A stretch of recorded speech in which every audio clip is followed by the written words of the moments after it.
And okay, we're live. It never gets old. It never gets old with me because I never know exactly when the system is going to show me as live or not. But either way, Sabah everybody, welcome back. And even more of a special thing today is the first day of Ramadan. So Ramadan Mubarak to anybody and everybody that does celebrate it. And of course, I hope you're doing well. I hope you're safe. I hope you're healthy enough to be able to, fast during the month of Ramadan. And of course, thank you for joining us for another episode of the Android Bay. Today is April 2nd, not April 1st, so it's not a joke. So yesterday we had the live stream with Juan Carlos for the best of our week. We had it in person here. He came over to my place and we had an opportunity to experience all of the turmoil and the problems of trying to do something on a Samsung. If there's not one thing, it's always another. And surprise, surprise, we were able to run the entire live stream off of a tablet. The Tab S8 Ultra came in a clutch and, of course, gave us the opportunity to be able to share with you guys that live stream. But with that being said, it is Saturday, obviously, so Android Bay is back. We're here, episode 114 today, and we're talking about a few things. One of them is the fact that we actually have, or I finally was able to get my hands on the RedMagic 7. So this is a device that I've been looking forward to checking out, and I was able to find one on a decent deal actually that was being sold by another fellow YouTuber. And of course, I was saying thank you very much for helping me get my hands on it. So let's say that much. And of course, be able to test it out and get it working. I see we have Grounded Tech. Dan, good morning. Golan Lavi. Cheers. And I wish you happy Ramadan Kareem. Shalom. Shalom, Golan. Hope you're doing well.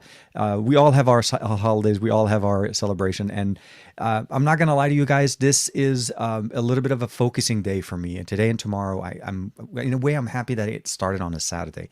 It didn't start on the regular weekday. Because I have a little bit more time to focus on it. But literally the first and the only thing that's been running on my mind most of the morning is don't put anything in your mouth, because we are creatures of habit. We are creatures of, obviously, sometimes we reach for something, we grab it, we put, we drink water or whatever. And the biggest thing is going to be is that readjustment of attitude and basically being more aware of what I'm doing. It's not like I'm hungry all the time. This is just no different than if you forget to eat breakfast or something and you're eating like a later lunch, except mine will be basically around sunset. So, but thank you very much, Golan. I appreciate that. Dominic, thank you very much. Hope you guys are doing well. Jimmy Fire Dragon's in there. Antonio Luis, hope you're doing well. Ron, hey man, hope you're doing well as well. Hey, Ash made it to the show, man. Welcome, man. I appreciate it. I'm watching it on my TV when I'm here. Thank you very much for hanging out with us. And actually, I do want to say thank you very much to Ash as well for helping me with kind of getting a little bit more information as far as the differences between the international or the global edition of the OnePlus 10 Pro and the Color OS or the Chinese edition that was released a couple of months ago. As you know, the OnePlus 10 Pro was released the OnePlus 10 Pro was released in January on the 10th. Internationally was not released till like Thursday of this week. There was the launch event from OnePlus, and now we finally have it in the Indian, in the European, as well as the US market. Hopefully we'll see some more releases in the Middle East. So again, but those are the three major areas. So the international or the global edition actually apparently had more differences than I thought. One of them was specifically when it comes to the microphone array that we have on here. Now, I'll get to that in a second as soon as we get into kind of jumping in real quick. Golan says, I have the OnePlus 10 Pro 12 to 56 version, great, but not the best. So here, let me just bring up the comment. I don't know why I'm reading it without showing it to you guys. So he says, I have the OnePlus 10 Pro 12 to 56. So as you know, there is the international, the global edition only came out with an 8128. A slight different approach to what OnePlus is typically known for doing. They release usually a standard model, a pro model, and a whole bunch of SKUs of storage and RAM configuration. So, but the one that Golan is referring to is the Chinese edition, so 12 to 56, which is what you'd want to get. So he's basically, it's not the best. Sorry, great, but not the best. They didn't put a periscope lens, so that's one thing. And the camera without macro, I can't say great value for the money yet. So what they've done in this approach, this is a very much an incremental upgrade to what we saw last year with the OnePlus 9 Pro, with the exception of the fact that we lost a monochrome sensor. It wasn't really like, if you watch the show with Juan, it's not necessarily the most, high performing lens that you can actually have there, but it actually does provide a certain assistance to other lenses on the system when you're using them. And specifically for monochrome photography, if you're a fan of that, this would be something for you. But the other difference is that I also mentioned, Golan, which is, I'm not sure if you're aware of that, is that the Global Edition apparently has an extra microphone that's present right between, let me see if I can show this to you guys here. And come on, Sony, let's do this. So you can kind of see it right there. There is a little bit of an indentation between the camera lenses and the flash that's sitting in the back. And that's actually something that is different than the Chinese edition that we have. Let me see here if I have this folder open. So Ash was gracious enough to help me get a few pictures of the OnePlus 10 Pro. So here, why am I opening? Oh, here, this one, this image. And I'm going to share with you guys real quick this quick image that I got. And again, thank you very much to Ash for sharing this with me and helping me get this conversation. There's a few more things going on, by the way, but that's not the only thing. So let's go ahead and bring this up here. So you'll notice here, let me just zoom in. So this, as you can see here, the inside or the section between the camera lenses, although very similar aesthetically, is not showcasing an extra microphone. So the Global Edition has an additional microphone, a 3 microphones array, as far as the actual microphone setup that we have. But when it comes down to the Chinese edition, we don't have that. Not that it could basically, I mean, it obviously will impact performance when you're filming, if you're filming from the microphone with the cameras on the back, because then the microphone is not directly pointed at you. But it's something to keep in mind. And then, yeah, the lack of periscope and some of the other features that we're looking for. I think this is, this is the year OnePlus is just doing incremental fine tuning, getting a little bit more specific. One thing that I was surprised and I was very interested to hear also is that, during their launch event, OnePlus addressed the whole conversation of Color OS and Oppo and OnePlus and Oxygen OS very head on. I mean, they went straight deep dive into that conversation. And the reality is what they're saying is that Oxygen OS is still going to be Oxygen OS. It's not going to be where Color OS is going to take over and the whole code and how everything is put together for our experiences on OnePlus devices. One thing I'm very, very much happy to see is that we did not lose the slider. That's something that is like iconic to OnePlus. It's almost as like a sandstone backing. That's literally like the two major iconic things from OnePlus, sandstone back and the actual slider. But yeah, definitely, I mean, it's a story, right? It's still the beginning. I think it's a safe approach. I think OnePlus is trying to go and see and sense the interest for the OnePlus 10 Pro. They decided to basically, like I said, there's no 10. There's just literally a 10 Pro. And there's also a lower, not slower, configuration of RAM and storage that we have. We have an 8128. And that could be something that some people may not be necessarily very keen on. Although they did say, though, that they will be releasing other options later on. And we know, as you see, with the Chinese edition, that they do have other versions available in other markets. So it's not a question of can they, it's just a matter of when, right? So, but I'm with you. Thank you for sharing that, Golan. Let me see here. Dominic, Jimmy Fire Dragon, I went to see a consultant on Thursday. And it is, okay, so arrange my, oh, the MRI. I hope you're doing well, man. I didn't know you were okay. So, yeah, Dominic, I hope you're doing well.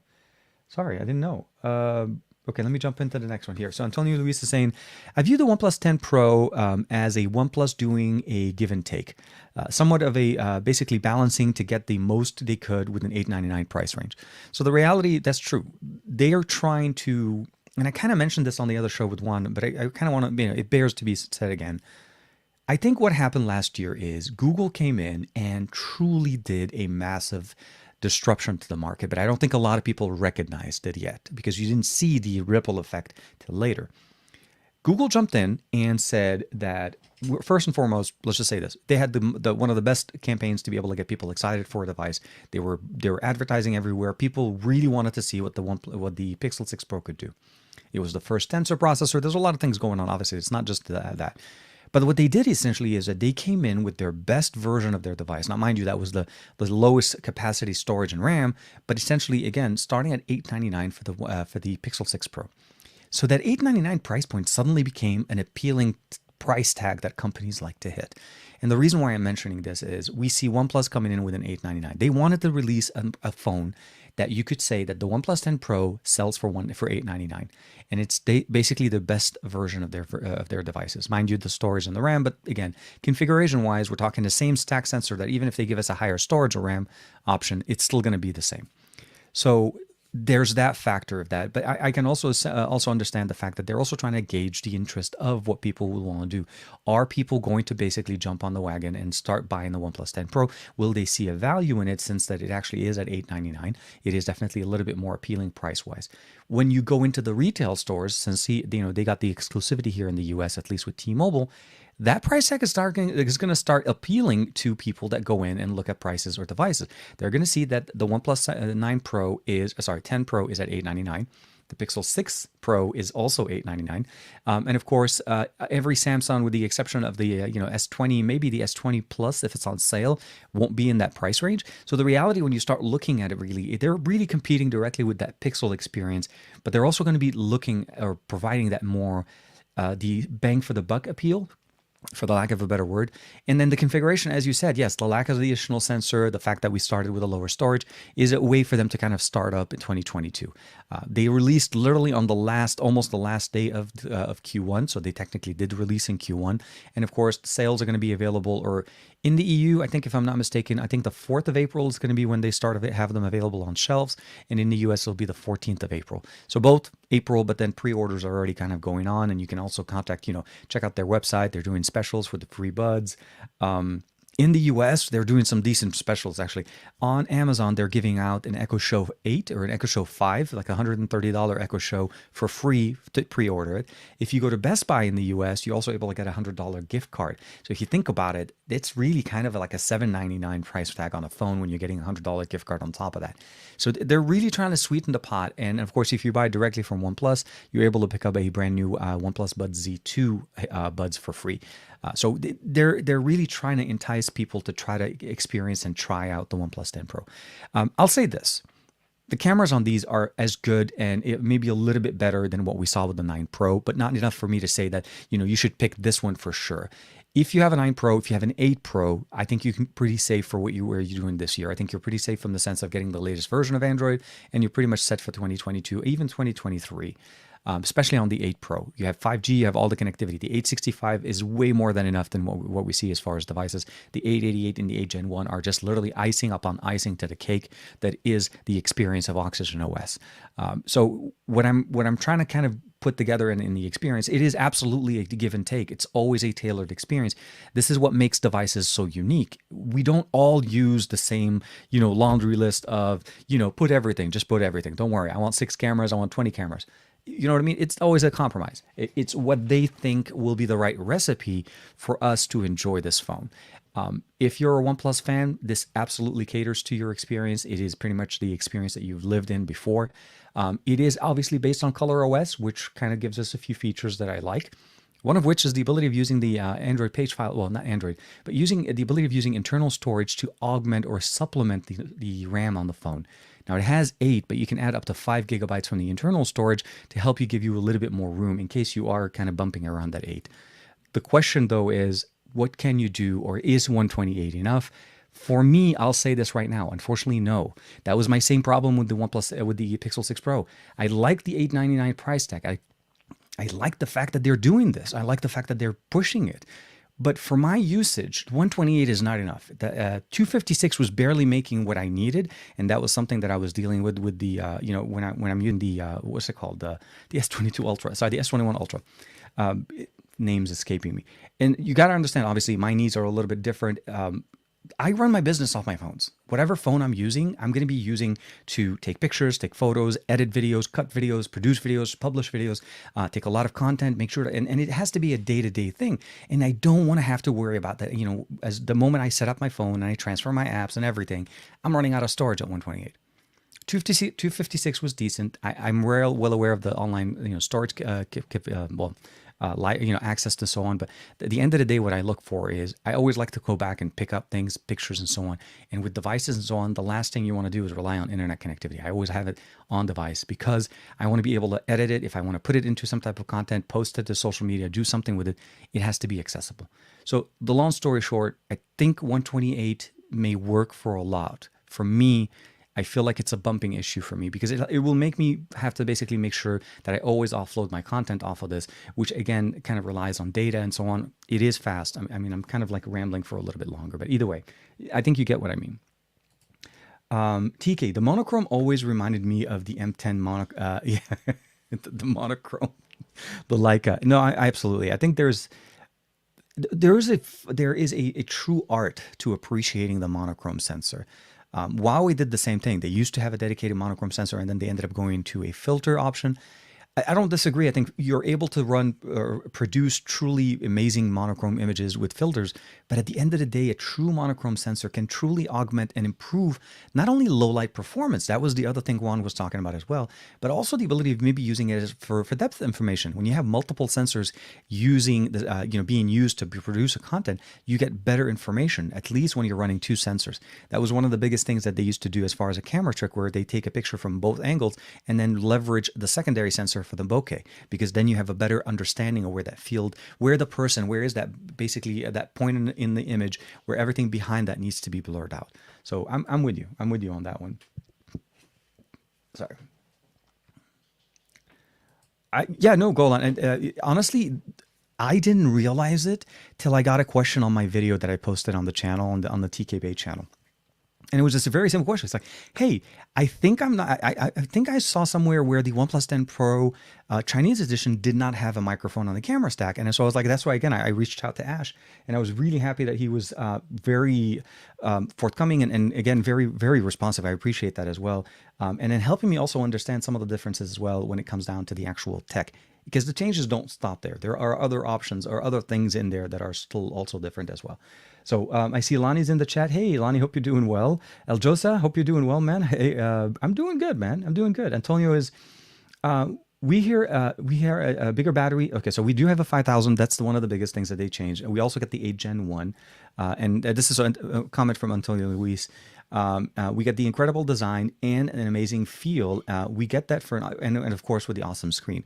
Absolutely. Those are different, but when I'm referring to those, Antonio, is I want to keep in mind is from somebody's point of view that's coming from the OnePlus 9 Pro. The 9 Pro has very similar technologies to what we get there. The 8 Pro has similar technologies. So the QHD 120 hertz refresh rate display has been on the Pro line of devices from OnePlus for some years. I think it's when we start talking about the LTPO 2.0, we're talking about the brand new gaming engine, the second generation Hasselblad cameras. Those are some of the things that you start kind of enjoying. The 5000 milliampere battery, I think, is a definite plus. The additional megapixel front-facing camera. So we no longer have that standard 16 megapixel camera that we've had on OnePlus devices for years. We finally turned on to 32 megapixel. We're still stuck at 1080. Unfortunately, that still didn't change. But what I'm trying to refer to, at least, or trying to get to, is there are some substantial differences if you are in the market for a new device to entice you to go to the OnePlus 10 Pro. I like the fact that we have fast charging. Now, this is one of those things that also didn't change or did change in a certain way.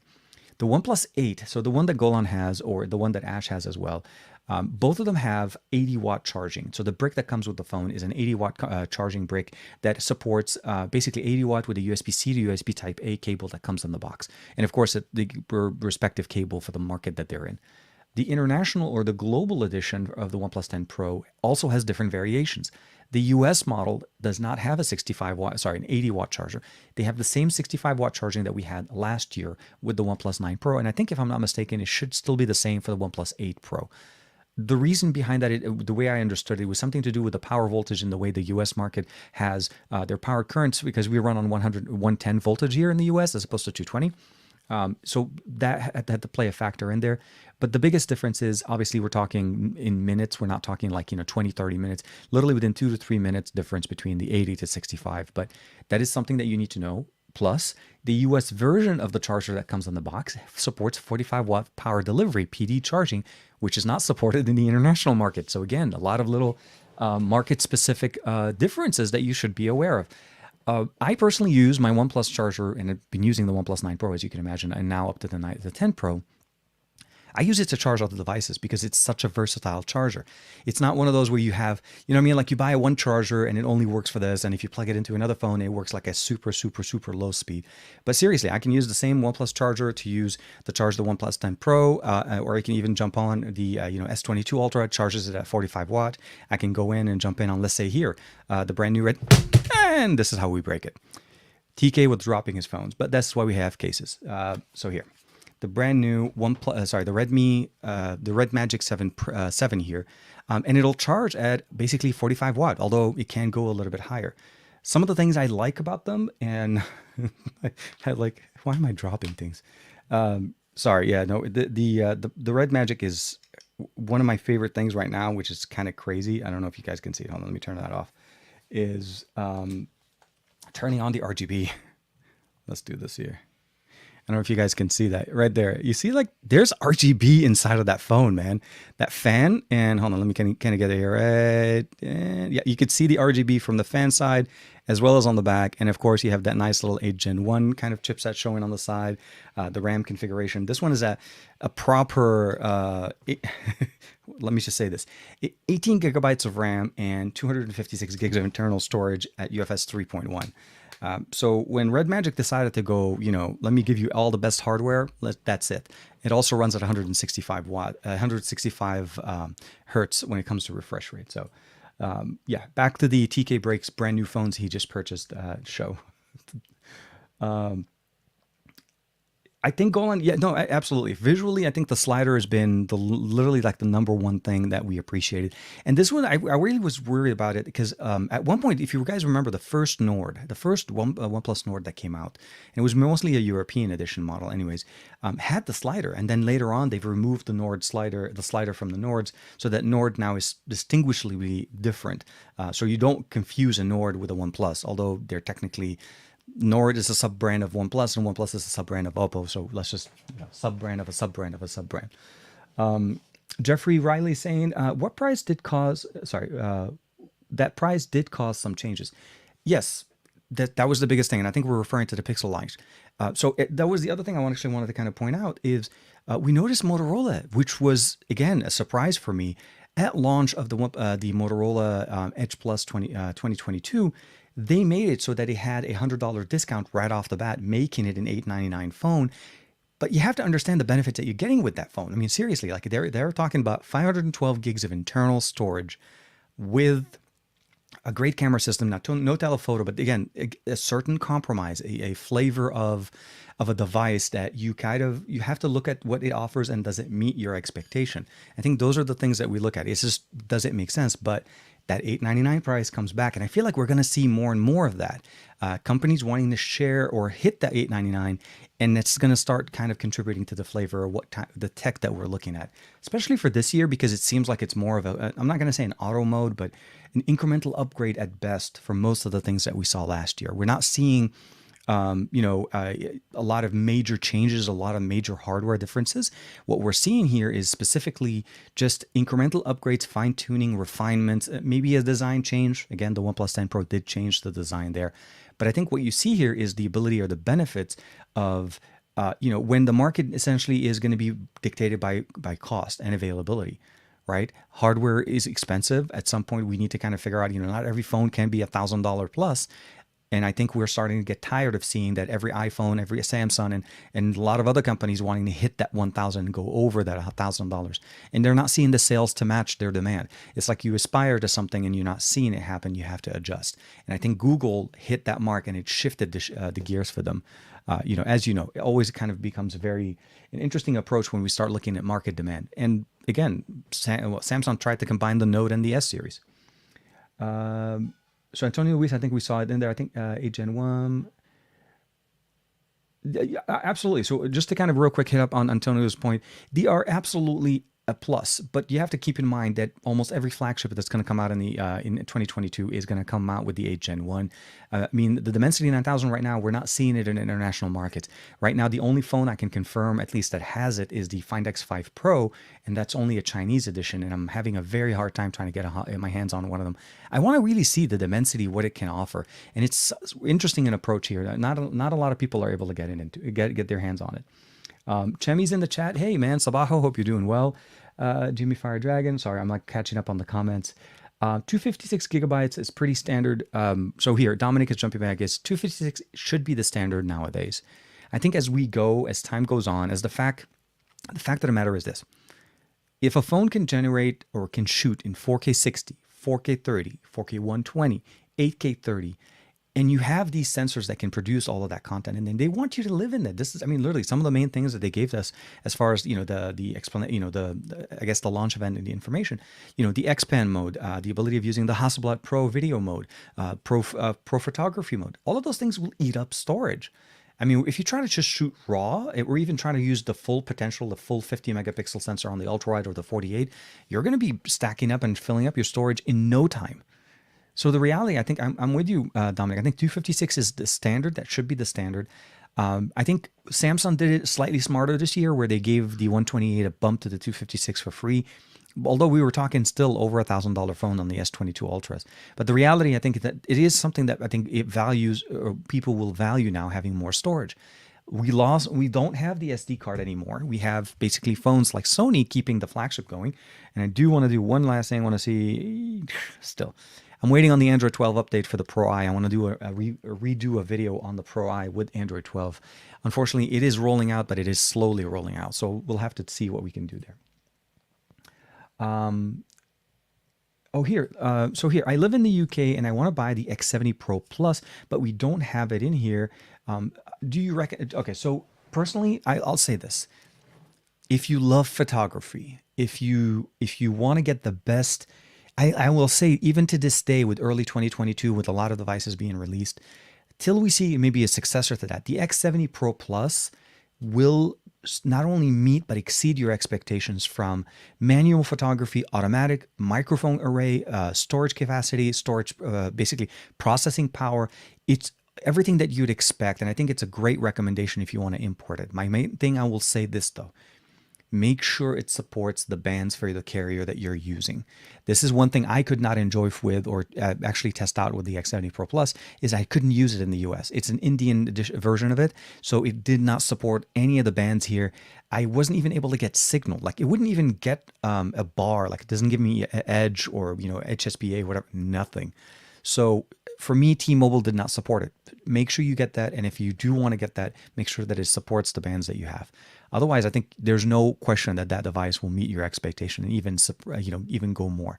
It is a different device than the X70 because that's a different configuration, different SoC, also slightly different camera system. But the Pro Plus will definitely be very nice, and I enjoyed it very much. I covered almost 90% of my coverage of CES this year, 2022, with the X70 Pro Plus, because I was doing so much mobile, content creation, taking pictures, creating reels, shorts, and so on. I enjoyed creating that type of content more than having to shoot content, go back to the hotel, shoot a roll, and then give you guys a quick update. It was so much easier, so much faster, and people are comfortable now using more of the standard, handheld, just experience. Shorts and reels are becoming a big thing. For me, Instagram is becoming also a very big presence there. If you guys haven't a chance to check me out there, we do have the Android Bay channel there, but the primary one obviously is the TKDSL 8655 main channel there, and it's literally one of the main things I love, doing there. I share things in general, like life and so on. But yeah, I'm with you. TNC say yes, not here in the UK.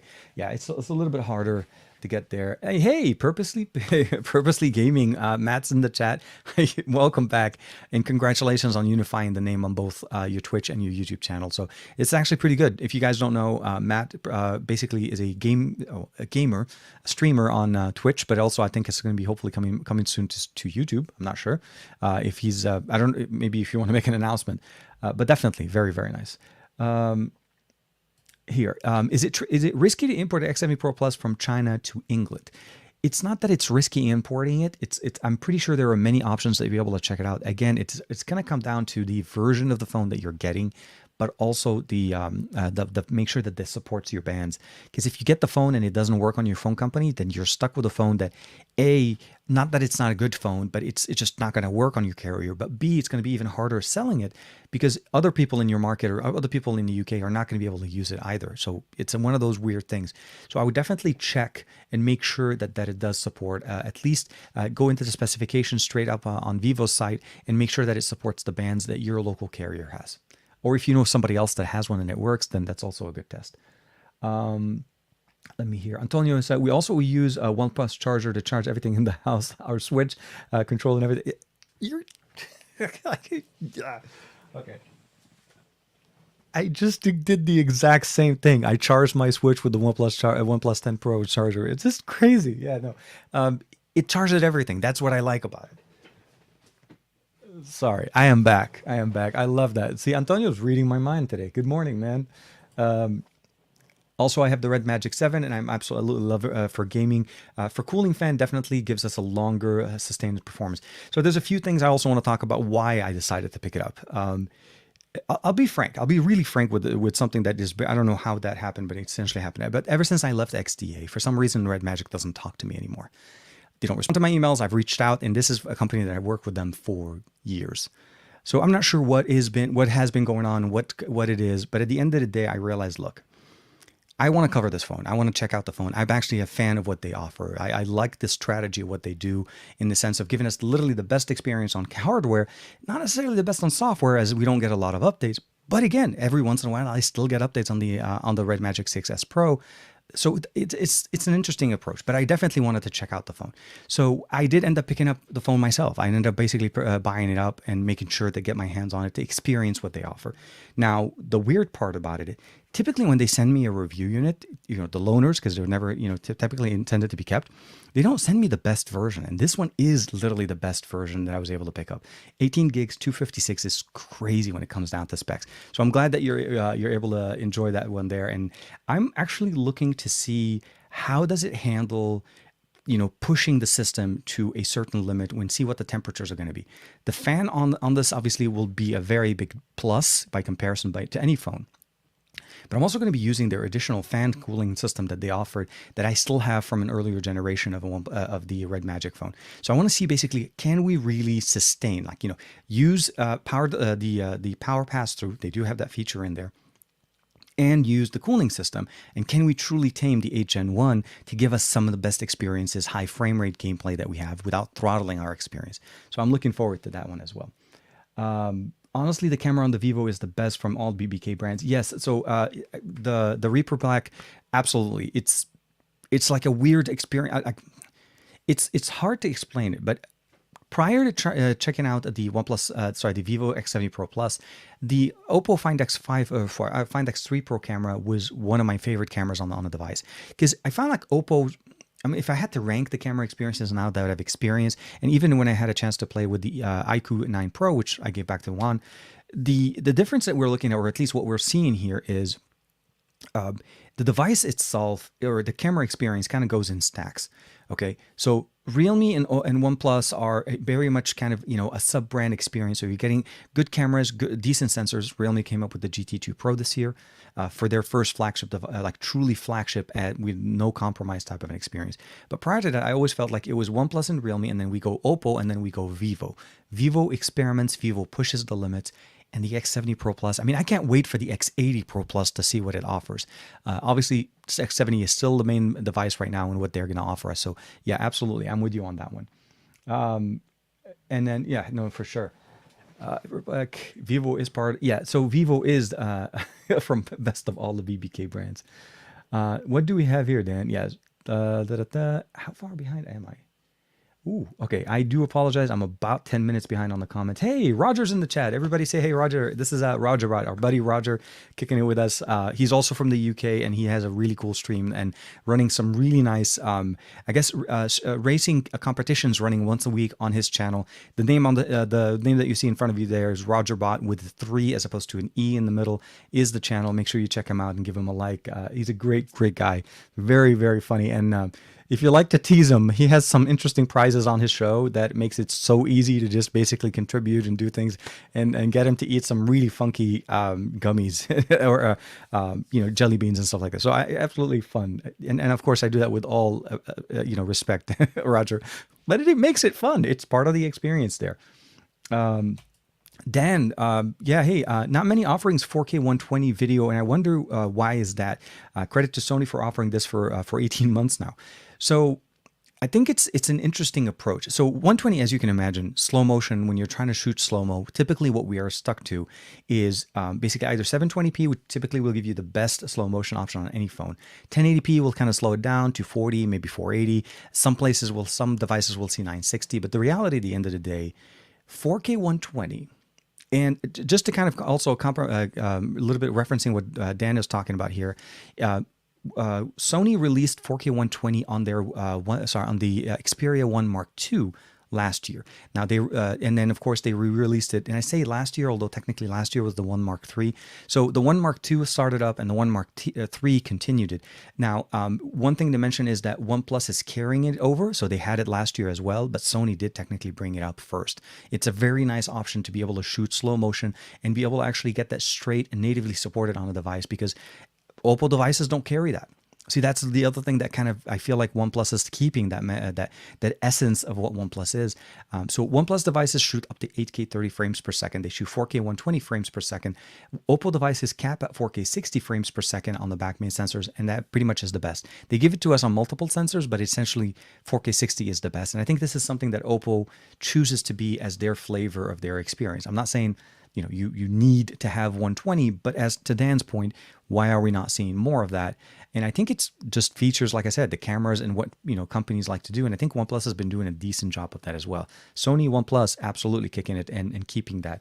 And that's one of the things that you appreciate, when you go to a Pro Eye and you're using, devices that do have like, a larger sensor on the back, a focus on the main 50 millimeter, or sorry, the 24 millimeter experience, and then jumping over to a 70 millimeter.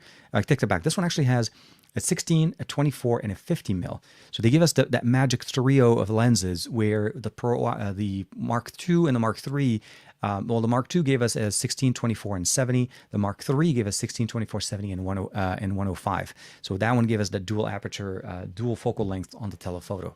So yeah, for sure. I still want the XFP. Dan, you and I both, man. I so want to go over to Juan's and it's like slip back in my pocket. That's how I want to do it, because I know where it is. No, I'm just kidding. The X70 Pro Plus is on Wanda Mobile for 787 pounds. Wow. Okay. So if I'm not mistaken, that's about roughly close to about $1,000 US. So that's actually probably a little bit cheaper than what it was at launch. Dominic here. TK, the most annoying thing about about importing phones from overseas is voice over LTE might not work, and that is a fact. That is true. Software support on top of band support is also a big thing. I can tell you this from personal experience, because I've talked to a lot of creators, a lot of people from the Middle East, where they import Pixels or they import a OnePlus device, and it just suddenly doesn't get voice over LTE. It's a very nice feature. I mean, this one does support voice over LTE, Wi-Fi calling on T-Mobile. It supports obviously 5G and even ultra capacity 5G on T-Mobile here in the US, which are the new Sprint bands that they initiated, which gives us mid-band 5G as opposed to just low-band the 5G. So if you're familiar, most devices that say 5G, they're talking about low-band 5G. So that's typically 2, maybe 300 megabits down. Mid-band can shoot all the way up to 700. And of course, you have ultra-wide capacity or ultra-wideband, and that's going to give you basically the 1 megabit, or so basically 1,000 plus download speeds. Although you kind of have to kind of really gauge what you're doing. Keep in mind that, and I always love saying this because the word 5G is a moniker of a technology. The speeds that you're going to be receiving on your phone, regardless if you have full signal or a little bit, it's going to depend on a few factors. The capabilities of your phone, the modem that you have. The new 10 Pro definitely does have a better modem. The 8 Gen 1 is obviously supporting more bands and definitely supporting better bands on T-Mobile. But it also depends on the carrier. And the last thing, it also depends on the site or the service that you're using. So if you're connecting to a site that actually doesn't support super fast connections for uploads, and you're going to be capped to whatever they're able to give you. So keep in mind that conversation. But yes, voice over LTE I think is a big factor, as well as Wi-Fi calling. A lot of people, depending if their company is supported, want to make sure that their phones that they import also have that, and that's hard to test. That unfortunately is one thing you can't really test for. And if you don't think you need it, you feel like you have good service most of the time, it may not be an issue. But voice over LTE gives you the ability of having the benefit of having better data or data connectivity while actually being on a call at a faster connection, as opposed to getting really slow connections. So for sure. Indeed, thanks to TK for the move, and thanks Stan for the assistant. YouTube for videos and Twitch for live streams.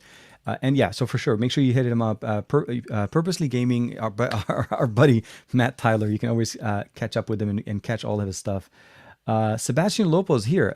Vivo's brand is so Vivo's brand that I am almost interested in comparison with its sibling brands. It's a tough comparison because Vivo, unlike OnePlus and Oppo, don't really share much. Like the fast charging on a Vivo doesn't work on an Oppo or a OnePlus. It's actually almost its own little brand, kind of like its own little place. And you see that, Vivo has the iqoo brand that kind of jumps under it, where Oppo has OnePlus and Realme. So it is somewhat segregated, and there is that very fine line, but it is technically BBK. So at some point, I'm hoping what we see and what we enjoy on Vivo devices, we'll start seeing them. I will also say the fact that the 5-axis stabilization that we have on the Find X5 Pro is no slouch. It is not by any means a camera to just pass on and cannot even consider. It is a serious contender for not only stabilization, but also low light and extended exposure shots. So if you haven't had a chance to check out my Find X5 Pro video on the main channel. You will not be disappointed. It's definitely one of the better cameras I've seen on Find devices. And I miss the leatherback. I still miss the leatherback from a couple of generations, the Find X2 Pro, but I definitely appreciate what they're doing there. And the ceramic case or the ceramic back on the Find X5 Pro is really, really nice. I mean, hopefully Matt still has it. I'm not sure if Matt's still using it there. Roger, thanks, TK, appreciate it. We'll have to have some use some jelly beans. Oh my God, no.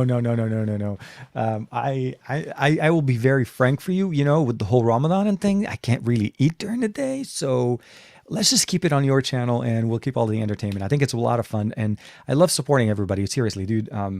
During the week, guys, when I'm working day job and stuff like that, I typically run my top monitor for live streams. So like typically I wake up in the morning. Dan's been actually running his, so Grounded Tech, if you guys haven't not familiar with, he runs his live streams early in the morning and I get the chance to check them out early in the morning as I'm waking up.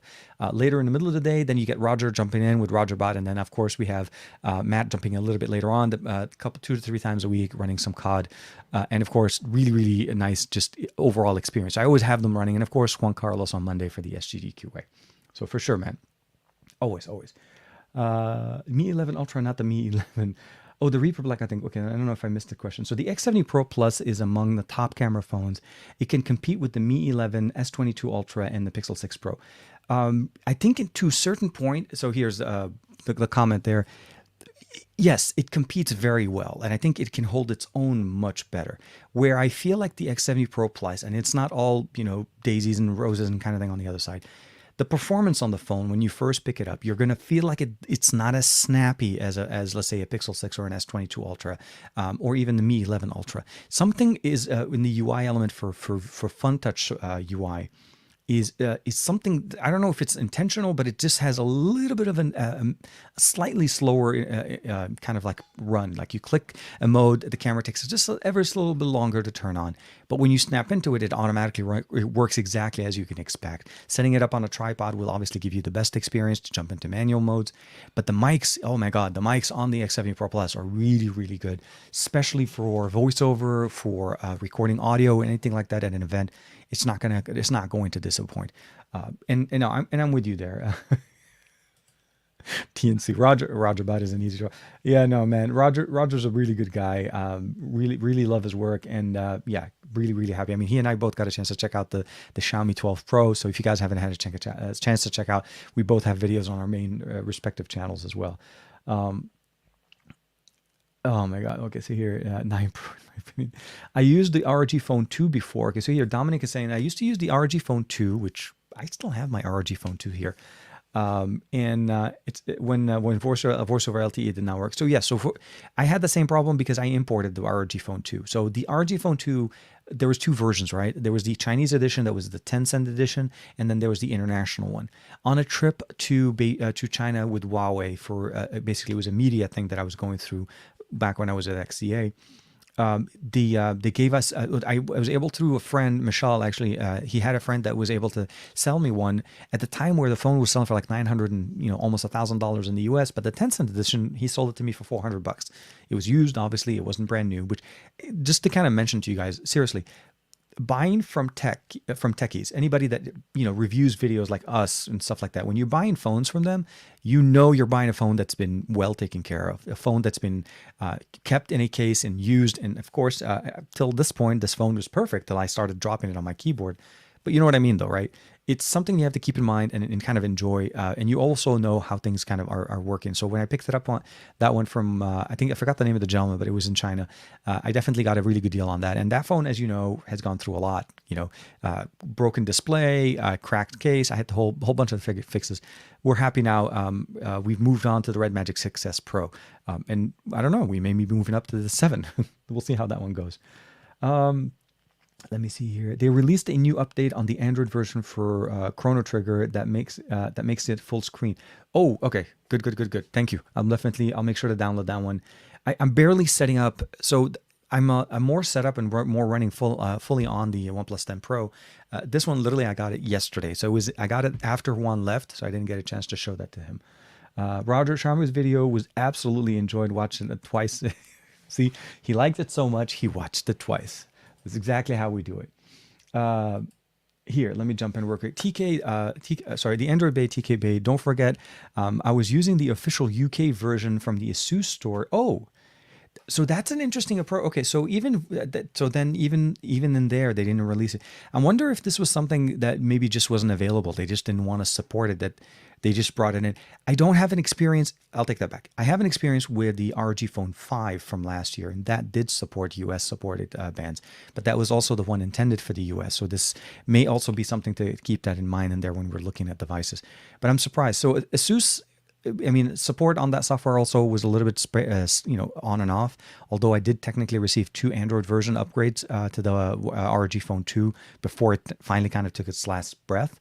But it is very interesting to see why ASUS wouldn't support voice over LTE when it's selling it in the market.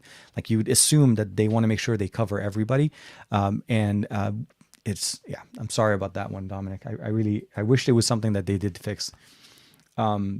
Golan, jumping back here, there's almost no difference between the Oppo Find X5 Pro and the OnePlus 10 Pro, but there is a difference in price. I don't understand them. BBK is confusing. So there's a few differences here. There's actually a little bit more differences in the sense of features. I will probably say that the technology for the display is probably identical. I think it's pretty much the same panel used on 2 different phones. And the reason I say this is the Find X3 Pro and the OnePlus 9 Pro. I got a glass protector, was it last year? Obviously last year. And the pack was like a 2-pack from Whitestone Dome Glass. And I installed the same glass on both the Find X3 Pro and the OnePlus 9 Pro. It was the exact same thing, which is a plus if you're looking for accessories, if you're in the market where, the Find X doesn't get a lot of glass protection. But I think that, for the most part, we know they share technologies. We know there is a lot more synergy between the two. But when it comes to configuration and the design, they are somewhat different. The camera stack that we have on the back, I think the the 10 Pro has a very decent camera system, although more so closer to what it was on the 9 Pro than it is to the Find X5 Pro. Remember, the Find X5 Pro has a 5-axis stabilized main prime sensor, and it's a dual 50 megapixel sensor as opposed to a 50 and a 48, which is, again, what I feel like last year was their big winning factor or combo. The 50 megapixel ultra wide was one of the best ultra wides, and it still holds its own. So there are differences. They truly purposely make it so that it's not exactly the same experience on both of these devices, so that you don't feel like if you're holding it and you're using it. Now, the fact that we know that ColorOS is maybe in the base code of Oxygen OS, I think that's more us talking about it. But from a user standpoint, I promise you, if somebody picks up a OnePlus, and I don't have to say it, let's say this, if I show you a phone that looks like this and I show you a phone that looks like that, you would not guess that these phones, let's put them next to each other, that they're related to each other or that they use the same technology. They don't look the same. They don't feel very much. When you get into the software, unless you're literally booted up both of them, you've set them up and you're using them, you really wouldn't know. And I think that's the biggest thing that we want to keep in mind. Sorry. I keep my Find X5 Pro there because I always need to shoot some content with it. Great camera, great low light photography as well. The kings of zoom cameras are Samsung and Huawei. Xiaomi joined them last year with the 11 Ultra. Hope BBK can jump on the bandwagon, basically jump on that, and for them to actually start kind of providing us some type of experiences there. It is interesting though to see that BBK did not even try to approach that. They're really focusing more on stabilizations, providing us better cameras and better performance. The zoom is. it's a camera of an opportunity. It's an opportunity camera, right? And I say that because we don't typically use true zoom in the sense of what we need. There is one thing that I'm not gonna lie, I really appreciate about what Samsung's been doing here, and that's using the dual zoom sensors, not giving me one sensor that can do more, but essentially giving us two sensors, a 3 times and a 10x zoom, optical, not digital. The 100 times zoom is a very much a gimmick, and I'll say it very honestly. It's a gimmick because it's something that you'll use once in a while, and you will probably end up just maybe getting the shot that you want, but you won't really use it on a daily basis. You don't really want to get that much zoom. You lose so much more quality. The 10x I think works great. I think Xiaomi did a good job with the Mi 11 Ultra, and I feel like hopefully 12 Ultra, whenever that comes out, it will kind of feed into that same experience as well. So I think that's one of the things I'm really looking forward to. Why BBK is not on board with that, we'll have to kind of wait and see. But I think I would prefer more of a solid, a higher megapixel sensor than what we got. The OnePlus has right now, I think it's an 8 megapixel for a 3.3x zoom.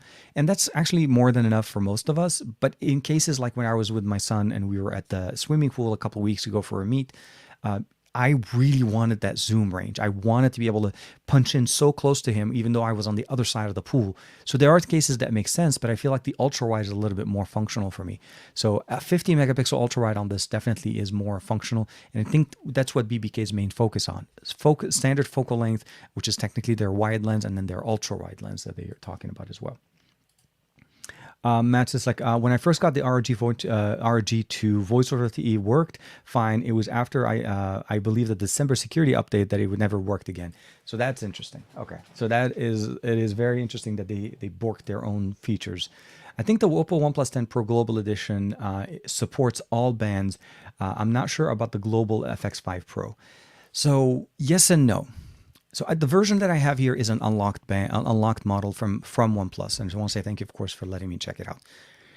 It is unlocked, and in a sense, it does support all bands, but it doesn't support 5G on all bands. This is not a what do they call them? I think it's the Insider phone from Qualcomm, where it actually truly is 5G, supports everything on in the international market. In the US, if you plug in a T-Mobile SIM, it picks up all the bands as well as ultra capacity, as I mentioned to you. If you jump on Verizon, you're probably going to get LTE, if at best. And the same thing if you jump on with 5G on AT&T, you're not going to pick up 5G. The phone doesn't even register 5G on a 5G SIM inside of the phone. The best I was able to get was 4G LTE. So there's going to be a slightly different experience. And I think part of it is certification, part of it is obviously band support, but it's intended to perform obviously much better than the Chinese edition one. Actually, I didn't get a chance to ask Ash and see how was the Chinese edition working for him as far as band support, full use over LTE and so on the OnePlus 10 Pro. But if Ash, if you're still in the chat, please, we would love to hear that from you if that's possible at all. The Mari Silicon X here, Dan is jumping. The Mari Silicon S, as well as the Oppo ceramic back and more RAM, I think that is the extra cost is justified. That's definitely a big difference between the Find X5 Pro and the OnePlus 10 Pro. The primary, their own proprietary NPU that's built in is all going into the Oppo side of the house, and I don't think OnePlus is getting some of that. OnePlus is primarily focusing right now on their Hasselblad collaboration, although that did kind of come over to Oppo. We now have X-Band support in there. But it's something to keep in mind. OnePlus is still very much its own experience, and Oppo is the one that pushes the limits when it comes down to stabilization, better camera. Vivo even the same in that same boat. But I still feel like Vivo is slightly ahead. Sorry about that. Joey says the Pixel 6 Pro telephoto is no slouch though. No. There is no question that the telephoto experience. The benefit of going from the 6 to the 6 Pro just for that telephoto lens is so worth it. If you need that lens, if you don't need that lens, you have a very similar experience running on the main sensor on there. But the telephoto lens on the Pixel 6 Pro is crazy good, but that's one thing that I think Pixel's been known for. Remember, they chose to go to telephoto before they chose to go to ultra wide on the first dual lens devices, or the first dual lens system that they went on. And now we finally obviously have triple camera, wide, ultra wide, and of course telephoto. So to Joe's comment, absolutely. The Pixel 6 Pro telephoto is a boss, and it is up there amongst all of the telephoto lenses that you can seriously sit on. And it doesn't have to give you that 100 times just to kind of flex for the sake of flexing. Oh my God. Just pop it. Purely pixel in there. Yeah, Golan. Oh, here. Uh, Um, Despite the audio quality, I listened to you and Juan entire broadcast later. Yeah, it was. I seriously, I think what we need to do is either I don't know. I really don't know. Anytime we do it outside, it challenges us. I'll say this right before the show started. Okay, I tested it out. The S22 Ultra, the Note 22 Ultra, you recognized the microphone from the Rode wireless microphones that we had. It was connected over USB-C. It's the same setup that we typically have used. We've always connected via USB-C. The audio system gets recognized. I jump into Chrome. Everything worked great. I don't know if it had something to do with the way StreamYard is working with Chrome, or maybe the version of Chrome. It just did not work for us. It was just not working. The moment I hit live, the audio from the microphone just stopped working, and you guys couldn't hear us. And then luckily we were using the Tab S8 Plus because I wanted to kind of have more of a tablet in front of us to read the comments. And that ended up being our system to kind of go with. And of course, there was a whole bunch of if there are two people are on mics, all of the different background noises will start queuing in. So between the lawnmower, between the garbage thing and whatever, we just have to find a better place with good internet connection and make that our next, or like our go-to thing. Although I will say this, Juan and I are trying to work out, trying to do more like a day trip to try to go take some more better pictures and so on, and maybe do some shoots on locations and stuff like that to kind of expand the cameras and really test them out to the full potential that we're able to. So hopefully we'll see some more of those, although they're not going to be live streamed, but you'll definitely see some better, more interactions that way for us. I literally want Google. I'm literally what Google said. People wanted phones with a couple of years ago. No, exactly, Sebastian. I'm with you. It's Google stood up and answered everybody and said, "No, you don't need a ultra wide," and telephoto was the thing. And then, of course, a year or so later, they kind of changed the direction and gave us that experience. I think at the end of the day, what people want is a versatile camera system. It's weird, right? I mean, at the beginning of smartphones and everything, everybody wanted the smartphone to be more compute. It was more about content consumption. Now, when you're picking up a phone, you're really making a big part of that decision based on the camera system. Does it produce good pictures, especially on the higher end model, even mid-rangers at this point.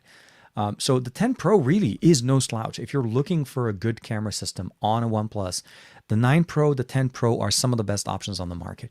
I think the 8 Pro is also up there. I feel, but if you had to pick between the two and you're coming in fresh, right now, I probably would say get a OnePlus 9 Pro for $799 that has 12 gigs of RAM with 256 gigs of internal storage and will run Android 12.1, Oxygen OS 12.1 based on Android 12 on it, because it is concurrent with the version of what we have in here.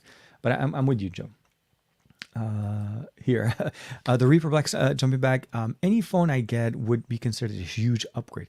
I still have a Huawei P40 Pro. The camera is not as good as it was when it first launched. Interesting. Okay. I don't have I've been using the P50 Pro, which is, again, obviously the latest one that they have. But I'm wondering if it's something to do, maybe, I don't know, maybe a reset of the phone may help improve the experience. But I'm with you. If the phone that you have is not doing it, or it's not working for you, I recommend obviously picking up something that works for you. The X70 Pro Plus will definitely be a better experience. It has Google Play services. There's a whole bunch of other things as well. But you have to also make sure that it works for you on the carrier.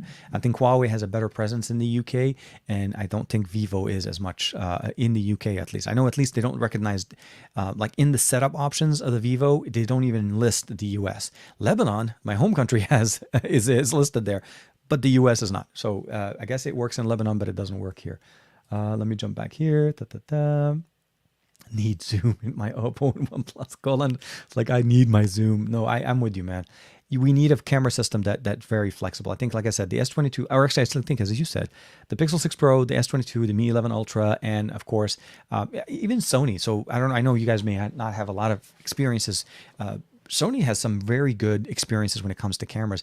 The Xperia 1 Mark III and the Xperia 5 Mark III both feature the quad lens setup, or the 4 focal length setup that we have on the cameras on the back. And those are very flexible because it's actually using elements of glass in the sensor and the telephoto lens to actually change from 70 to 105. It's not just a digital zoom or that digital cropping of the image. So very nice. So I don't know, Golan, if you've ever had or tried some Sonys as well. don't don't play. Joe doesn't play anymore. I haven't actually. Speaking of Joe, Joe and Matt, if I'm not mistaken, have started their own show. I don't have the link directly to the channel, but I think I saw Juan posting about it earlier this week. He was one of their guests. They're running their own show. They're starting. It's going to be on Sundays as well. So please make sure to check out Joe Hickey's channel. So he's Purposely Pixel, and I think that's the name of the channel that's going on, if I'm not mistaken. Let me jump in here. Da, da, da. Oh man, I always miss being here live.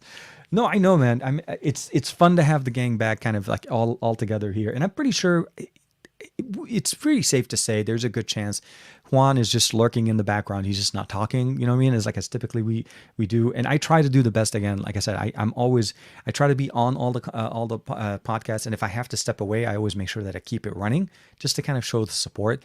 I think. If there's any time you're able to and you can, even if you can't be engaged in the conversation, but at least show in the numbers, at least it helps the algorithm. On Twitch or so on, make sure obviously open put the stream on a tab, even if you're not on that tab, it still helps the creator. Here, Dan is jumping plans. Oh, here. Dominic, thank you very much. Please subscribe to the Best of Our Week channel with TK and Juan because it only has 342 subscribers right now. That number is getting higher. It is a product of a passion between Juan and I. We obviously enjoy our own company. We hang out. We like to talk all the time.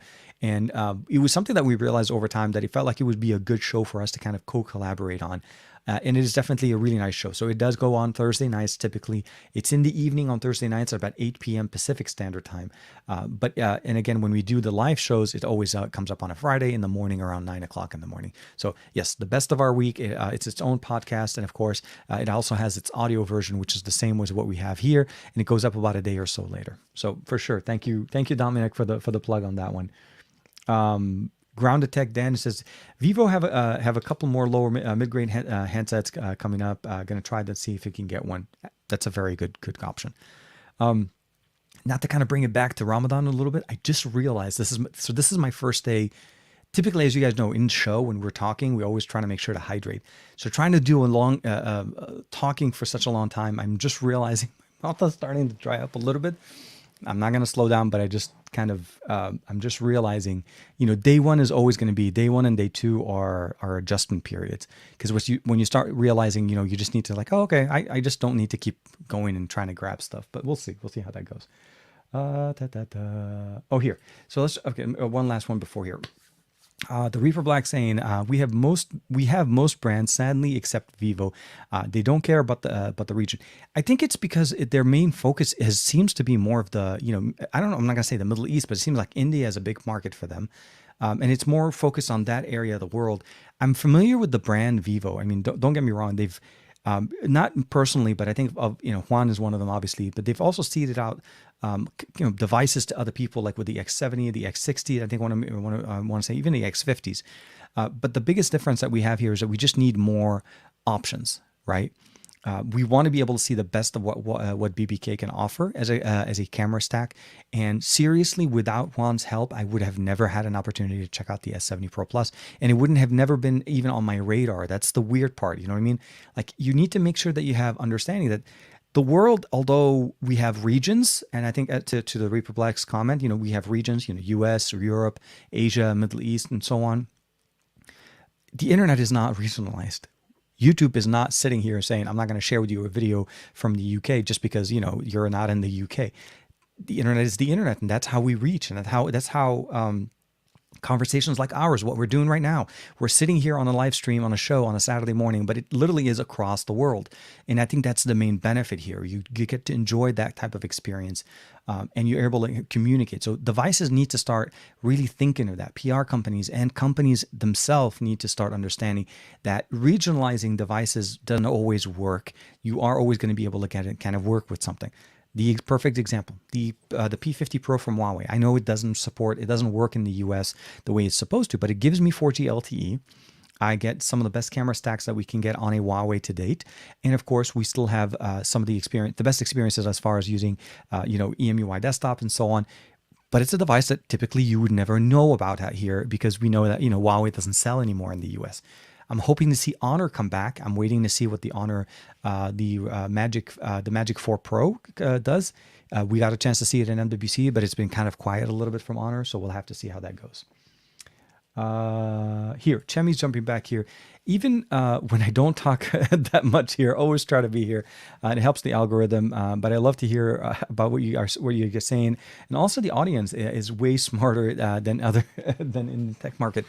It's part of what it is, man. We kind of gravitate. We try to keep together in conversations that make sense to us and that obviously fit what we are interested in. And I think that's the beauty of it. So it always feels like I'm preaching to the choir and I'm talking to you guys, but I seriously look forward to the chat. I look forward to having this conversation with you guys. And it's something like if there was a way to make it so that we can all talk to each other and have it more of a conversational, that would have been a perfect thing. But obviously this is the best that we have right now, with the ability of communicating with everybody at the same time. So it's definitely appreciated. And thank you. Chemi and I go way back, even way before when we met up at the Honor event in Berlin. Golan. Okay, so here Golan jumps back in. I had a large number of models of Sony Ericssons and Sony Xperias. The last one was the great Xperia Z. Oh, the XZ Premium. Nice. That was okay. Yeah. So Sony kind of had a massive shift of approach after that, right? They went with the compact edition, and then of course now we have the Xperia 1, the 1 and the 5 and the 10. Those are primarily the trio of devices, which in the US, we only get the 1 and the 5, but in the European market, you get the 1, the 5, and the 10. The 10 is more of the budget line. So yeah, for sure. I'm with you. Okay, here. For instance, if something bad happens to the X70 Pro Plus, it's impossible to get it fixed in England, or whenever the screen smashes or anything like that. It's going to be a big problem, and you'd have to send it to China. It may be even something different. So this is the weird thing, that depending on who you buy it from, if you don't have original proof of purchase, you may not be able to claim that. So this is the big part of where regional models kind of become a big factor. Like somebody that picks up a OnePlus 10 Pro, the original version that was sold in China. Yeah, technically you're right. If they're able to show the proof that they bought it directly from OnePlus or from an authorized retailer, they're able to use that for the warranty to be able to send the phone back to repair. Obviously not going to be a cheap experience. It's not going to be the best experience. And one thing to mention, the X70 Pro Plus is definitely a heavier phone, so you want to be able to make sure to take care of that. Although the backing on it is not glass, so it's something that also will be a little bit more prone and less prone to damaging on the back. But I agree. Yeah, it's a little bit tougher. Across the pond, it is definitely a throwback to the old show and everything for sure. Donald Lazino's in the chat. Hey TK, who is number 2 in your opinion after Apple and Samsung? So the interesting approach here, I think, is when we start looking at it, what device, what company is number 3 right now. It's a tough one. The reason I say this is this.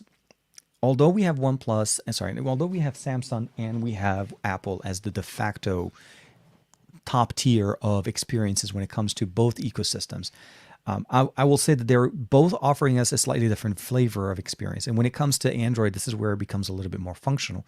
In the US market right now, it's a competition between basically, I feel like if I had to kind of rank them by order, I feel like Samsung, Motorola, and it goes, not to say that Motorola is better, but I'm talking about just basically market share. Motorola ate up a lot of LG's market share that was in there, and they're definitely selling a lot more devices. OnePlus and Pixel are kind of sitting right next to each other. And when we start talking about, recommendation as far as cameras and experiences and everything, it starts becoming a little bit harder to kind of say what one device is more. If we look at the Edge Plus 2022, this device is seriously a quiet sleeper. I think most people will look at it and say, well, it's just a flagship from Motorola. It's not going to be the best. But when you start looking at the true functional things that this thing offers, the price point that this is coming at, the fact that it supports Ready For, the fact that it supports, Snapdragon Sounds, HN1, all of that good stuff, great cameras. They're actually really good cameras, and you'll see more videos from Juan covering those. And then you start also factoring that the fact that that phone uses pen input. Seriously, like the price, the bang for the buck experience is way more on the consumer side. You're getting way more than what you normally pay for. When you start looking at OnePlus devices, the speed, the true performance, the updates, and all of the things that you typically love about OnePlus with performance, speed charging, fast processing, the gaming, I think, is still something that is getting better. And I think Pixel is also kind of picking up where it becomes more of a very much auto mode. You jump in, you take a picture, you know it's always going to be good. It's going to be not resistant, resilient when it comes to software updates, features, very much integrated into the Google ecosystem, way more than some of the other companies. So it's hard to kind of label a device as number 3. On sales purposely alone, I honestly feel like Motorola will be taking that because they did a very decent job of jumping in and taking over the LG market in the US. I feel like Pixel and Sony could have done more, but Sony is no slouch. They're definitely showing profit. They're doing better in their mobile division, and I'm very happy to see that their approach and their philosophy is definitely winning on this one. So for sure, very, very nice. Let me jump in here. More. See, I didn't even see the. Okay, so yeah, look, I didn't even see the comment from Earl. It was more like further down on the chat. So as I'm reading it, and I was like kind of saying Motorola, like as you can imagine, yes, Earl, you and I, yeah, right there, same wavelength, my friend. Donald, definitely for sure. Thank you, appreciate it. I'm eating cocoa peanut butter cereal right now. No, I'm just kidding. I hope you enjoy it, man. I really hope you enjoy it. And I really hope things are good. So I do want to talk about one thing. So yesterday, after Juan left, I posted a picture of these guys. Okay. So actually, you know what? It'd be funny if I did not turn on secondary camera. So let's do this. Open up. And if I'm not mistaken, so here, I'm going to turn on auto and yay, we're here. Okay. Oh, wow. Okay. Exposure way out of whack. So, oh, by the way, the other video that I posted earlier this week, I'll give it a second, is the Redmi. This is the Redmi Pro Plus. Oh, come on. Is it really? Oh, I forgot about that. Yeah, that was the shiny one. Okay. It was because the reflective material on the back, it always kind of loses focus on that on the camera. So definitely a really nice phone that I dropped a video for earlier this week. So, but I don't want to take too much attention off of this one. I do want to say, look, so we have a few options here that Extreme Skins, thanks to Matt, he hooked it up. The channel definitely really appreciates them. So they sent me a few options here, and I posted a picture of all of these on Instagram and on Twitter. So let me go ahead and put this one away. And because we did that, let's go ahead and bring up the tweet and see. I got an interesting number of comments and interesting approaches to it. So yeah, let me go notifications. And where is it here? And here. Okay. And we're going to jump in here. We're going to open up the comments. I'm going to also share the video here. So here, the screen on the second one, and boom. So an overwhelming number. A lot of people like them. I got a lot of comments. So we have 6 and 5 here. We have number 4, number 6, number 4, and here this one. So this is number 3. So it's just kind of reference. And he actually showed me the picture of the one he had on his. There's number 2, number 2, number 2, number 5, number 3. It's really like it's almost like a toss up between all of them. So here, so number 6 is this one. Okay, so well, actually, let me switch it over. So just kind of referencing it here. So here is the number 6 one that we have in here. Let me just get it to focus. It's a textured white background for obviously this is for the S22 Ultra. The green one just kind of copies a very similar, more textured, very straightforward, and it looks really nice. It's more of a seafoam green, if there's a way to kind of put it.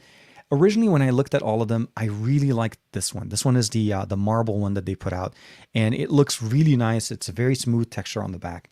The one that we were looking at there, number 3, which got a lot of recommendation, very reflective, very metallic.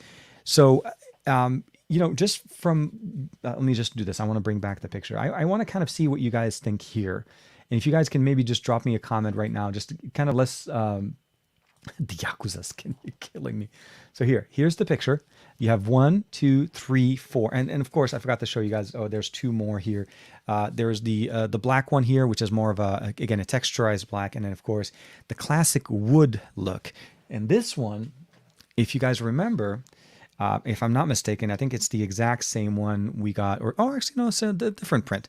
So this is the print I got on the Pixel 6 Pro from them not that long ago. Looks really nice. And I love the fact that I picked up a clear case for my Pixel so that I can always enjoy the color of the phone, and I never get a chance to miss that. So let me know in the comments, which one do you guys like number-wise? So I'm talking about, do you prefer, the number 1, the more woodsy color that we have in here? Number 2, the more, again, I would call this more marble kind of a feel. 3, the more metallic look. 4, the more black, straight, kind of almost not a matte black, but definitely a very nice textured black. 5, the seafoam green, or white, which is, I almost want to say kind of like a leather print, but it's definitely very textured. It actually has a very nice feel to it. So let me just do this. Let me know in the comments. Yeah, I mean, I'd love to hear from you guys too. And what I want to do, not that I actually want to install it on my S22 Ultra right now. So we can definitely do it together as we're doing the Inception on the channel. So a little bit of background. This is the one I have. I picked up the green edition of the Pixel 6, sorry, the S22 Ultra, and I do need to clean it up. This definitely, not that it's not a great color, but I feel like it's time for me to start using a slightly different experience there. And to help you guys a little bit more, I don't know if this will help a lot. I do have, this is going to end up being the case that I'm going to use. This is the Whitestone dome glass that I got. So this will be kind of like a little bit of a look of how it would look like if the phone was in there. So this would be, here's the white one. Oops, let's get it back. Here's the white one. Here is, let me see here, the black one. Come on, focus. And here we got the black one. Obviously, you know, yeah, I'm trying to give you as much of a visual essence here, kind of showing it looking like as if the phone is in there. Oh, let's go ahead and put it back here. That's not bad. That black case with the rim and the black one on the side definitely looks nice. And here, the metallic one. Let's see if we can do that. So here's the metallic one, looks really, really nice as well. This is, the way they described it to me, this is some of their more popular colors for the S22 Ultra. So definitely thank you to Extreme Skins for sending it over. You know what? This one? That wood, man. Okay, that just looks nice. Okay, and the last one is the seafoam, or the green seafoam color. So I'm going to show you guys what it looks like. And it's very light. It's a very light color. Okay, so let's see what we have here. Okay, so Farhan says he likes 1 and 4. Oh yeah, I just realized I'm like the comments is in there. I do apologize. So Farhan says he likes 1 and 2. So 1 and 2, the wood and the marble one.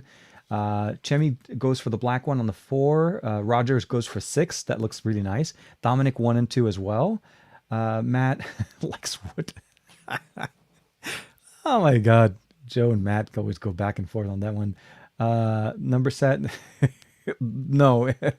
2 for me. Okay, so here, Ron says go for 2. Let's go for that one. Okay, and then last one we have 4 and 5. Okay, so if I'm not mistaken, I think if I'm seeing a lot. Actually, I see 6 once. I see 4. I see 4 twice. 1 and 2 got a couple of options as well. Okay, so maybe let's just do this. Now we're gonna make it very, very. And then okay, so TNC jumped in with 6 as well. Ashes, I would go with 2. Earl would jump in with 1 and 4. So believe it or not, 1 kind of showed up quite a bit. Let's see here. 1. Okay, 1 and 2. 1 and 2. 4 kind of showed up. 2, 4, and then TK Yakuza TK number 2. You know, okay, let's do this. I'm gonna rock. Let's go with that white color right now. Let's do the white one. Let's see how that one goes. Let's see how that kind of just goes in there. And we'll go ahead and do a live install real quick. And as we're doing this, of course, as you guys know, it's almost that time of the show where we are basically doing our Inception or the TKception show. Just for reference, when you're installing any skin from anybody, like be it Extreme Skins or anybody, make sure that you actually clean up your phone so that the adhesive kind of sticks to it as best as you can. The OnePlus, or sorry, the device itself, if you notice right there, the camera lenses are, well, here, the cutout for all the camera lenses, as well as the name Samsung here is open. So all I'm doing here is I'm just cleaning the surface, providing it the best area for it to adhere. And this one should be actually pretty good, although I may not be able to finish it on camera because I do need to use the blow dryer. They do recommend doing that, so I'm going to take that out. I'm going to keep it here and let it dry. And then now, not to bring in other brands, but we'll use our OnePlus chamois. They used to include OnePlus chamois in devices. I don't know if you know that. So here, we're going to do this here, and clean it up. Hope this kind of looks as good as we can. So here, the device is clean. Here we are. Okay, so now we have it as clean as possible sitting in the back.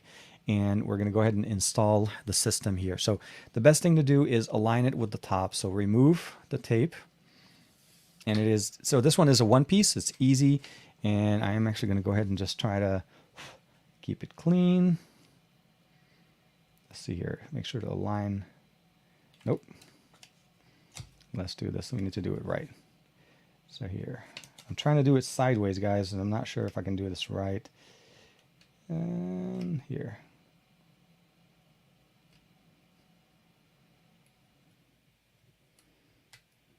And come on. Okay, so we got one. This is where you kind of have to go in and make sure your camera lenses kind of fit so that it goes all the way down. So here, two.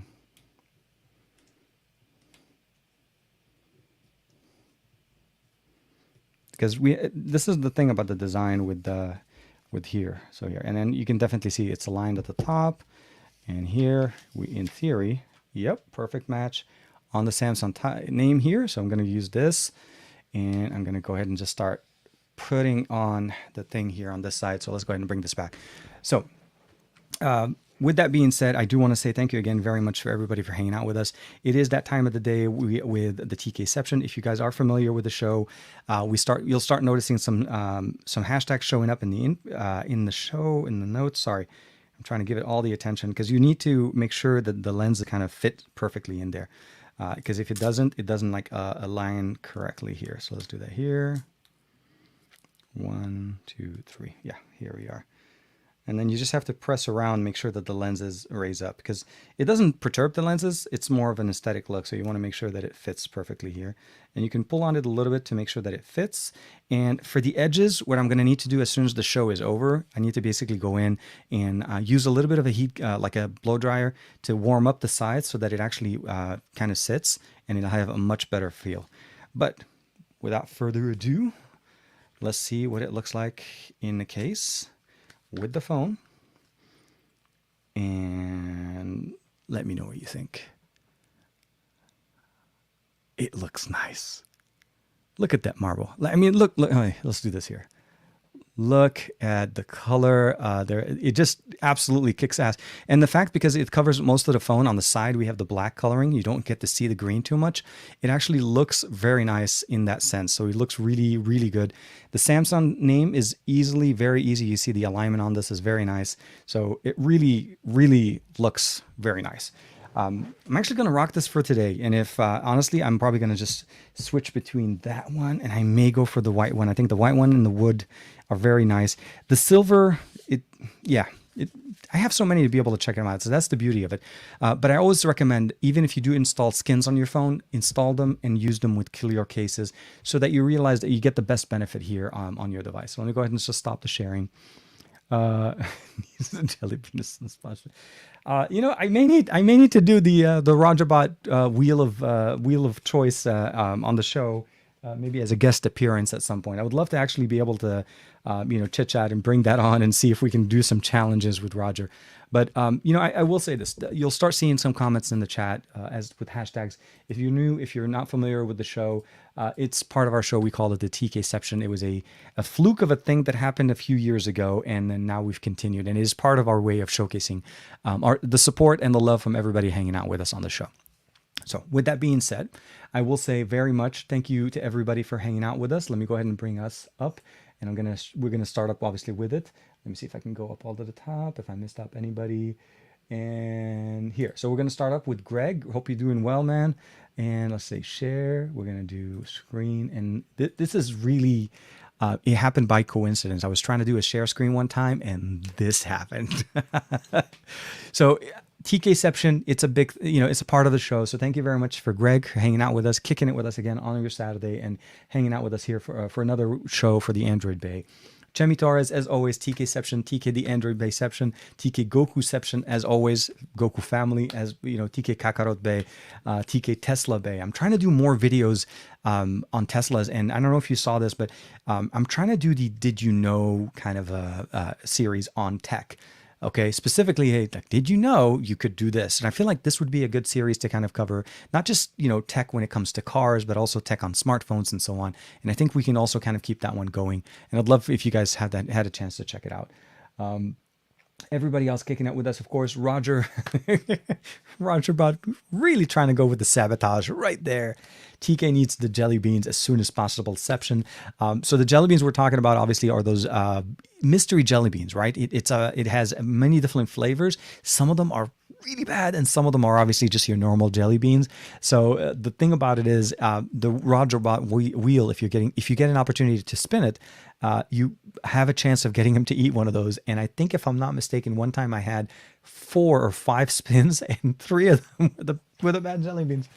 You got to check out the show. It's a fun show to check out. Seriously. And of course, Purposely Gaming, Matt, thank you very much. TK Arbe, TK TK the Man, the Legend, of course. Some punchable face. TK Extreme Skin sponsor the man. Oh my God, against Arbe. Yeah, no, thank you very much. Matt is the one who organized and was able to hook it up with Extreme Skin. So definitely very, very much thank you on this. Their products are very good, and this is from me using them. As you saw, I still have it on my Pixel 6 Pro. It is very much a very nice skin to rock on your phone. Thank you very much, Earl Owen. Thank you very much for everybody hanging out with us. CKception, the Android Bay, Jimmy Fire Dragon. Again, thank you very much. BBK Bay. That has a good ring. Between Juan and I, though, we kind of can say, we kind of put the BBK Bay, BAE, and that kind of covers Juan and myself, because seriously, between Vivo, Oppo, Realme, and OnePlus, between the two of us, we cover almost all the BBK brands, which I'm very happy that's an opportunity. Dominic, thank you very much. TKception, TKR Bay, TK Fasting Bay. So yes, again, Ramadan Mubarak.